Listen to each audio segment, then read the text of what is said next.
Hey guys, I hope you all are doing good. So in today's video, we're gonna talk about Masters of Architecture in Australia. And for this topic, we have a very special guest with us, and she has completed her Masters of Architecture from Australia, and she's in the same college that I got admission in. So let's welcome her and let's see what she has to share, what experiences she had. Let's see how it goes.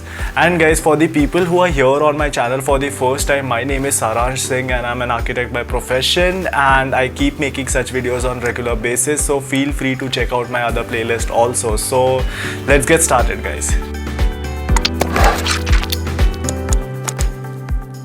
So hi Payal, welcome to our small channel, and after a long delay we are here.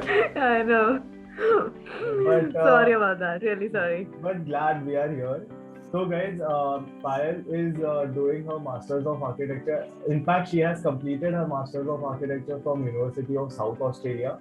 And let's ask her about her experience and how she got into this university, and what was the entry requirement, and what is the fee structure, and then what are the monthly expenses of a student in Australia. So, Payal, first thing we will start with, what are the entry requirement for University of South Australia, and how did you select University of South Australia? Okay, so I started with looking up to many different universities, some in Melbourne, some in Sydney, some in Perth, and then South Australia. So the reason why I selected University of South Australia was the courses here are very really practical. You get really practical knowledges, workshop knowledge about many things, and these things were not available in University of Sydney or University of Melbourne. So that was my main reason to select UniSA. Other reason was all of the faculty members are the member of the Council of Architecture of Australia. So that's like a greatest point of selecting architecture. If anybody wants to do architecture, like UniSA is the best. I will suggest any of the students to select UniSA rather than selecting University of Adelaide, because you actually get practical knowledge over here. Okay, so how I started, like the entry requirements were, obviously they wanted a portfolio of whatever you learned in your bachelor's, and if you are having any work experience as an intern or as a junior architect or anything anywhere. So yeah, that was the portfolio requirement. Then the IELTS was, I think minimum it was 6.5. So yeah, 6.5 is like you must have 6.5. Yeah, so that was the IELTS requirement. And I think, yeah, the basic SOP, that's for the visa and everything. And Yeah. letter of recommendation, do you require? Letter of recommendation, I think I gave it from my principal, who was that who yeah, from my bachelor's. I think it's not that required, but yeah, I think I gave it just for the sake Any of specific percentage that CGPA requires? It's not like that, but basically, I think if you get more than 6.5 or 7, you get a 25% scholarship. Or else if it's less than that, you don't get a scholarship. But yeah, they do take you. They do take you. So guys, basic requirements are: first is your portfolio, second is your like all your mark sheets and SOP, that is statement of purpose, and if you can get a letter of recommendation from your college or from wherever you were working, so that will be a really good thing for you. And 6.5 in IELTS, I think so that is standard in all over and in all the countries. So these are the basic entry requirements. And now let's switch to how was her experience of masters. So how was it, like the whole journey of 2 years? Was it very hectic, or like a person can easily go through it, or like how was it? So the first semester was a bit tough because new country, you have to manage it all on all your own. But other than that, once you're used to the uni life, like obviously there was pandemic last year, so everything got changed. Or else even I But would have been there. yeah, yeah, I know. Last year you would have been here. So so the first semester is very tough because you have to manage everything. Um, the second semester for me, it was a bit hard because of obviously COVID and online studies, and it's not good for an architecture student to study it online. Like really not good because you don't get that exposure with your tutors, with your friends, with your batchmates, if they have any sketches or anything. So it's really hard for us to study it online. Yeah. But otherwise, once I got a job, like part-time job, so it's basically 20 hours per week when you are studying. Otherwise, it's full-time, like you can work 40 hours or unlimited hours when you don't have your uni. So even that was hectic at the beginning because you had to manage your lectures, the workshop or studio, Mhm. then all your personal stuff. But once you get used to the routine, it's really not that tough. So yeah, Okay. it Okay. becomes easier. Okay. And what are the minimum wages for a student who can work for 20 hours or something? Like basic minimum average. Base average, I can say it's 15, Okay. but the legal pay over here is I think 18 or 19. Yeah, but Oh. it depends upon the place you are working. So if Mhm. you are working in for example Coles, Woolworths, or any gas stations, that's like the biggest companies over here, so they pay you more. Okay. Depends, even that depends upon if you are on a casual position. If you are on a part-time position, the wages vary. Or else if you are working in small restaurants, the pay is very less. But otherwise it's good. Yeah, it's good enough for your living expenses. It's good enough for your rent and everything. So yeah, it's fine. Okay.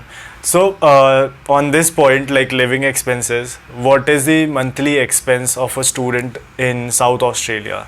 Okay, so here we don't count it monthly, we calculate it mostly weekly. Okay. So the basic rent, like minimum rent without bills, I'm saying that can be up to 120 Okay. and adds up to maybe 50 or $70 as per your usage on gas, on Okay. electricity. What else is there? Water bills and internet. That Mhm. depends upon personal usage. So this is the accommodation which you are living on your own. Okay. Otherwise, the hostels that's in the city, mostly the hostels are like in the city near to the universities. Okay. So that costs like a lot. So that is mostly 350 per week, Oh, including everything, okay. bills, gas, And food and internet, everything and is also included. not no no not food, just the bills. Food is Okay. on you. So yeah, Oh, that is very expensive. So I think that's Urban Nest, there's Uni Lodge, and there's one more, I yeah. don't really remember the name. But yeah, that's very expensive, and the rooms are really small. So Okay. it's like just your bed, your wardrobe, and your study table, and Yeah. sometimes you have to share it. Like a proper hostel scene, but a expensive one. Expensive, yeah, too expensive. And even they have barbecues and all those parties and stuff on weekends. I don't So think those Indians things would are prefer that. no, they do. It's good. Like my friends used to stay in those hostels, Okay. so they used to enjoy. They never came to house parties. They always went to those parties because they were paying for Paying it. a lot, yeah. But yeah, it's fun. Paying a lot. Yeah, paying a lot. But yeah, that's fun. That is fun. But yeah, I think it's not good for student as a student life. Yeah. So yeah, I think it's good. Like if we become dependent on people, we become dependent on the hostel people because you don't know how to live alone, how to pay your bills. So I Yeah. think, yeah. So living independently is the better way to go ahead. Yeah, better way because it teaches you a lot of things about time management, what is actually going on in the Hmm. in the world. Yeah, so that's my personal suggestion. But yeah, people still live in hostels. That's their personal opinion. Okay. And what is the college cost? Like, what is the fee for your college? And are there any kind of scholarship that a person can get? So talking about uni essay, the fees I think per semester is 17 or 18,000, Hmm. but I got a scholarship of 25% for the first year. So that Okay. cuts up to $8,000 for the whole year. Hmm. But I think Uni Adelaide is having 20, 18 or 20,000 dollars per semester. It's a bit higher than Uni essay. Yeah, Okay. so if you score 6.5 or 7 in your bachelor's, you get 25% off, Okay. 25% scholarship. And if you score about 8 or 8.5, you get 50%, and that goes higher. Okay. Yeah, 9 or 9.5, you get 95 or something like that, but I don't think so. People might have got it. I don't know, I'm not sure. But 25%, yeah. University of Melbourne and University of Sydney, they don't have scholarship. So I think that was the also reason that I didn't opt for those universities, and their portfolio requirements were a lot. Like you Yeah. just didn't have to submit your things, but they I think they required minimum 100 or 200 or something, one A4 size of sheet where you had to explain all your design and why you did it, where it was. So that was like a lot. Yeah, Melbourne University. Yeah, and I think UNSW as well. Even they had like a lot of requirement. Yeah. In fact, their fee structure is also pretty higher than other universities. Like they cost a bomb, $24,000 or something. Yeah, and even the living expense over there is quite high. So the thing in Adelaide is, if you are in any university or if you are in any college, you get some concession for the public transport, Okay. but I don't think so that's there in Melbourne or Sydney. So even the public transport costs you a lot, like mostly $10 per day, but in Adelaide it's like 50 dollars for 28 days, and that's like unlimited.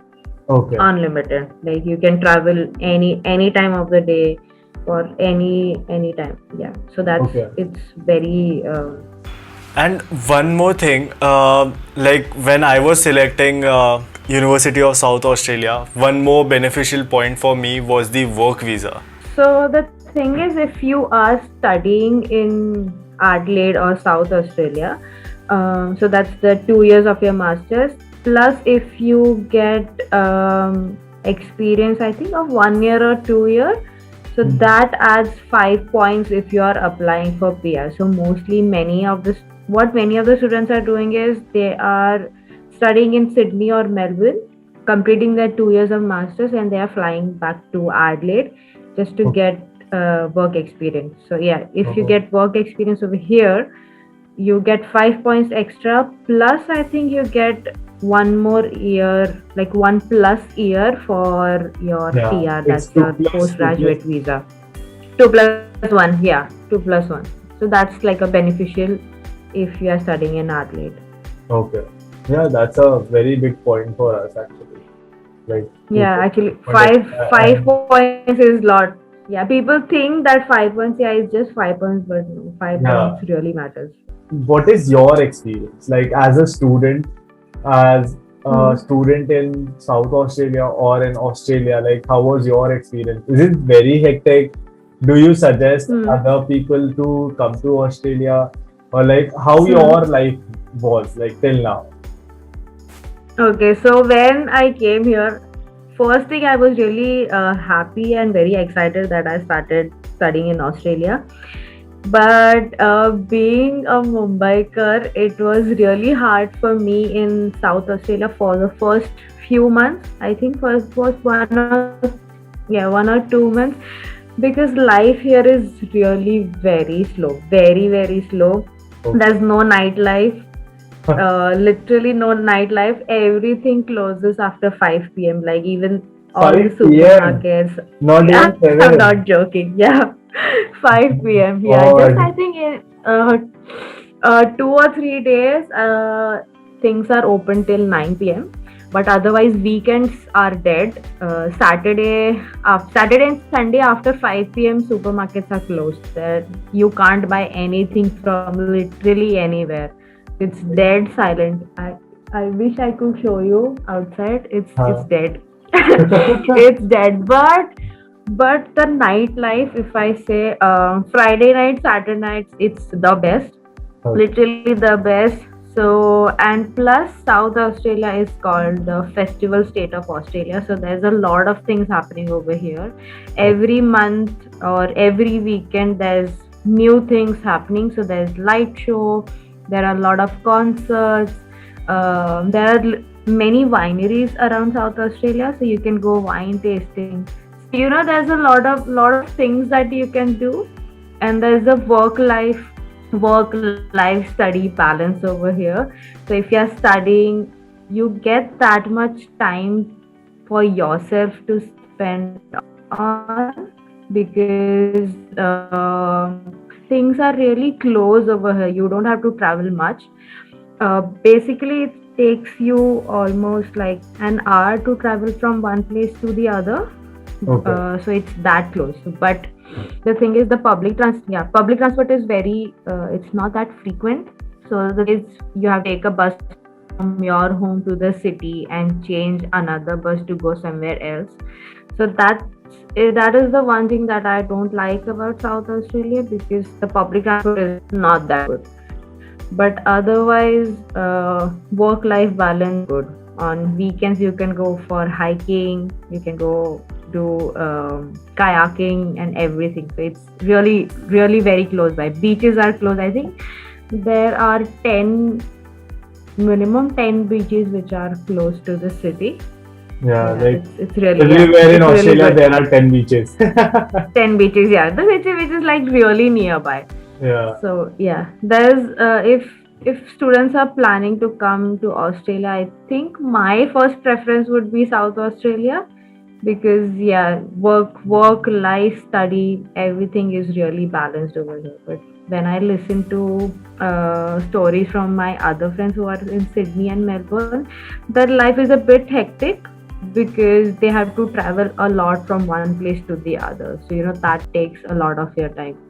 But yeah, other thing is really good in Adelaide. Okay. And the final thing before we conclude, like, what are your tips to the Indian student who want to go to South Australia or anywhere in Australia? What should they have in mind, and how should they prepare themselves to go ahead? And like, what are things they should keep in mind before going to Australia? Okay, so one thing is, just go for it. It's the best opportunity that you will take in your life, because there are a lot of people over here. There are a lot of people who are from different backgrounds. So it's really a plus point. You grow because you get a lot of exposure. Time management. I know when I came here, I knew nothing about cooking or any other thing. Yeah. But when you're staying alone, you can do literally cooking. You know about taxes. You know about doing your bills on your own. So you become a lot of independent.